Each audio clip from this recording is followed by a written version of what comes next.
அஸ்ஸலாமு அலைக்கும். ஈரல் கிரேவி எப்படி செய்கிறதுன்னு பார்ப்போம். 300 கிராம் அளவு ஈரல், அதே அளவுக்கு நான் வெங்காயம் 300 கிராம் அளவு உரித்து வச்சுக்கிட்டேன். குக்கர் வச்சு 3 ஸ்பூன் எண்ணெய் ஊற்றி வெங்காயத்தை நல்லா போட்டு வதக்கிக்கிட்டேன். 3 வரமிளகாயும் கிள்ளி போட்டுக்கிட்டேன்.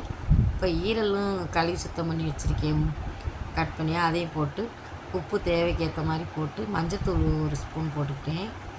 போட்டு அதில் உள்ள தண்ணிலாம் வற்றுற அளவுக்கு திறந்தே நல்லா கிளறி விட்டு அதுக்கப்புறம் தண்ணி ஊற்றி வச்சுட்டேன்.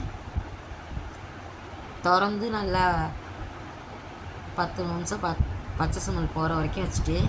அதுக்கப்புறம் குக்கரை மூடி 20 நிமிஷம் நல்லா ஈரலை வேக வச்சுக்கிட்டேன். வெந்த பிறகு தண்ணி வற்ற வச்சுக்கிட்டேன்.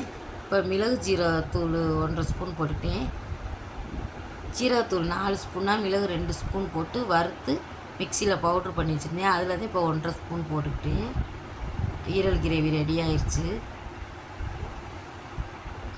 நான் ரொம்பவே நல்லா இருந்துச்சு, டேஸ்ட் பண்ணி பார்த்தேன். உங்களுக்கு பிடிச்சிருந்தா லைக் பண்ணி ஷேர் பண்ணி சப்ஸ்கிரைப் பண்ணுங்கள். அல்ஹம்துலில்லாஹ்.